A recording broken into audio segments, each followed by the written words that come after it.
पिंटू के पिता ने जबरदस्ती उसकी शादी अपनी पसंद की लड़की से करा दी। इसके बाद वो खुद तो एक एक्सीडेंट में भगवान के पास ऊपर चले गए, लेकिन पिंटू हमेशा उन्हें कोसता रहता था। एक दिन शाम के समय पिंटू बैठा बैठा सोच रहा था, अगर मेरे पापा ने मेरी इस सुमन से जबरदस्ती शादी ना कराई होती तो मैं भी अभी अपनी पिंकी के साथ मजे से बैठा होता और चाय पकौड़े खा रहा होता। लेकिन कहाँ इस कलमुही सुमन के साथ फंस गया है। तभी सुमन पिंटू के सामने चाय लाकर रख देती है। अरे तू अपना मनहूस मुंह लेकर फिर से आ गई मेरे सामने। कितनी बार कहा है जब मैं घर पर हुआ करूं तब मेरे सामने मत आया कर। सुमन दिल की साफ थी, लेकिन अब अपने ही पति से इतने ताने सुन सुनकर वो तंग आ चुकी थी। इसलिए ऐसी बात सुनकर वो भी बोल पड़ती है, अरे तो क्या आपको खाना और चाय ना ला कर दूं? अगर मैं ये सब नहीं करूंगी तो दिन भर भूखे रहना पड़ेगा। अरे तो घूंघट डालकर आया कर, समझी। चल जा अब यहाँ से और मुझसे बहस मत कर, वरना अच्छा नहीं होगा। सुमन मुंह बनाकर जाने लगती है, लेकिन तभी पिंटू चाय पीता है और गुस्से में चाय का कप जमीन पर फेंक देता है। कितनी घटिया चाय है। तू क्या मुझे ये चाय पिलाकर मारना चाहती है? क्या? पर चाय तो ठीक ही बनी थी। आप मुझसे इतनी ज्यादा नफरत करने लगे हैं अब कि आपको मेरे हाथ का बनाया खाना और चाय भी अपने आप ही खराब लगने लगी है। ये सुनकर पिंटू का गुस्सा और ज्यादा बढ़ जाता है। पिंटू पास में रखी अपनी बेल्ट उठाता है और सुमन को मारने लगता है। बचाओ, माफ कर दो, माफ कर दो। लेकिन पिंटू रुक ही नहीं रहा था और सुमन दर्द की वजह से जोर जोर से चिल्ला रही थी। उसी गांव में एक चुड़ैल भी रहती थी और उस वक्त वो सुमन और पिंटू के घर के पास से गुजर रही थी। जब चुड़ैल सुमन के चिल्लाने की आवाज सुनती है, वो सोचने लगती है, अरे ये किसी औरत के चिल्लाने की आवाज कहाँ से आ रही है। चुड़ैल सुमन और पिंटू के घर में झांक कर देखती है और अंदर का नजारा देखकर दंग रह जाती है। अरे ये आदमी इस औरत को बेल्ट से मार रहा है। इसे देखकर तो मुझे अपनी जिंदगी याद आ गई। मेरा पति भी मुझे ऐसे ही बेल्टों से मारा करता था, लेकिन अब ऐसा नहीं होगा। अब मेरे रहते इस गांव में एक भी औरत बेल्ट से मार नहीं खाएगी, बल्कि इसका उल्टा होगा। चुड़ैल जल्दी से सुमन के अंदर घुस जाती है, जिससे सुमन की आंखें एकदम लाल हो जाती हैं। और पिंटू जैसे ही फिर से उसे बेल्ट से मारने जाता है, चुड़ैल एक हाथ से बेल्ट पकड़ लेती है। ये क्या? छोड़ मेरी बेल्ट, सुमन की बच्ची, छोड़ छोड़। देख जल्दी से इसे छोड़ दे वरना अच्छा नहीं होगा। पिंटू सुमन के हाथ से बेल्ट छुड़ाने की बहुत कोशिश करता है, पर उसकी हर कोशिश नाकाम ही जाती है। अब देख बच्चू, मैं तेरे साथ क्या करती हूँ। चुड़ैल उसे बेल्ट से पिंटू को जोर जोर से मारने लगती है।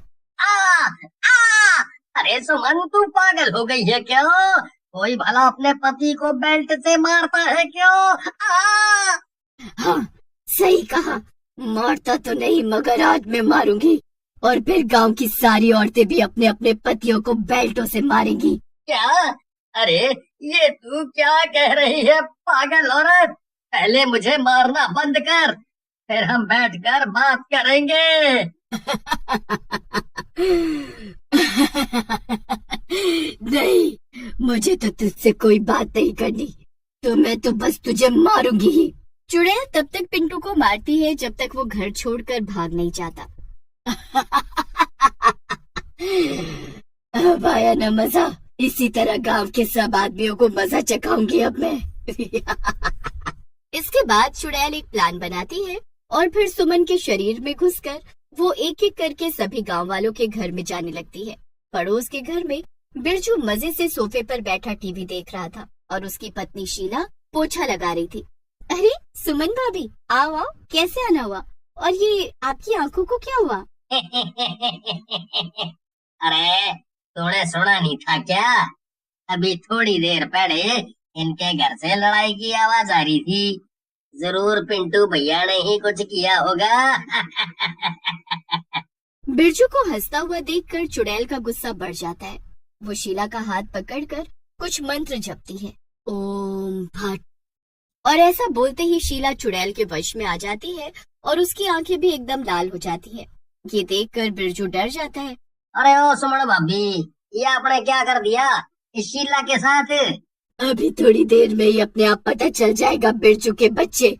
अब मैं तो जा रही हूँ, मुझे बहुत काम करना है अभी। इतना बोलकर चुड़ैल वहाँ से चली जाती है, लेकिन शीला बिना कुछ बोले बेडरूम में चली जाती है। बिरजू भी शीला के पीछे पीछे जाता है। शीला बेडरूम में जाकर एक बेल्ट उठा लेती है और बिरजू को उससे मारने लगती है, लेकिन शीला रुकने का नाम ही नहीं ले रही थी। वो बिरजू को भी तब तक मारती है जब तक वो घर से बाहर न भाग जाए। और चुड़ैल इसी तरह सारी गांव की औरतों को वश में कर लेती है और गांव की सभी औरतें अपने अपने पतियों को बेल्ट से मार मार कर घर से भगा देती हैं। उधर सारे पति परेशान होकर एक पेड़ के नीचे जमा हुए थे। भाइयों, आखिर ये हो क्या रहा है? हम सब की पत्नियां एक साथ हमने बेल्ट से क्यों मारने लगी? अरे शीला तो मने घर में घुसने ही ना दे रही है। सही कहा बिरजू भाई, जब मैंने घर में वापस घुसने की कोशिश की तब मेरी पत्नी ने मुझे फिर से बेल्ट से मारना शुरू कर दिया। आखिर अब करे तो करे क्या? सभी आदमी बोल पड़ते हैं। तभी वो सब देखते हैं कि पिंटू भी दूसरी तरफ से आ रहा था। अरे वो देखो सुमन का पति, पकड़ो उसे, मारो उसे। हाँ हाँ, पकड़ो मारो उसे, सब इसी की गलती है। सभी आदमी पिंटू पर झपटते हैं और पिंटू कुछ समझ नहीं पाता।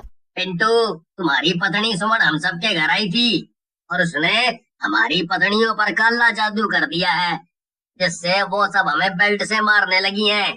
हाँ हाँ, ये सब तुम्हारी ही गलती है। अब बताओ हम क्या करें? मेरी कोई गलती नहीं है, उल्टा मैं खुद तुम्हारी तरह परेशान हूँ। सुमन ने भी अचानक से मुझे बेल्ट से मारना शुरू कर दिया, मुझे घर से भगा दिया। अच्छा तो फिर अब हम सब आखिर करें तो करें क्या? अरे लेकिन हम करें तो करें क्या आखिर? तुम ही बताओ। हमारी पत्नियां हमें घर के अंदर घुसने तक ना दे रही हैं। हाँ भाई, एक काम करते हैं, पहले सब चलकर चाय की दुकान पर बैठते हैं और फिर चाय पीते पीते सोचेंगे कि करना क्या है। सभी आदमी पास की चाय की दुकान पर जाकर बैठ जाते हैं।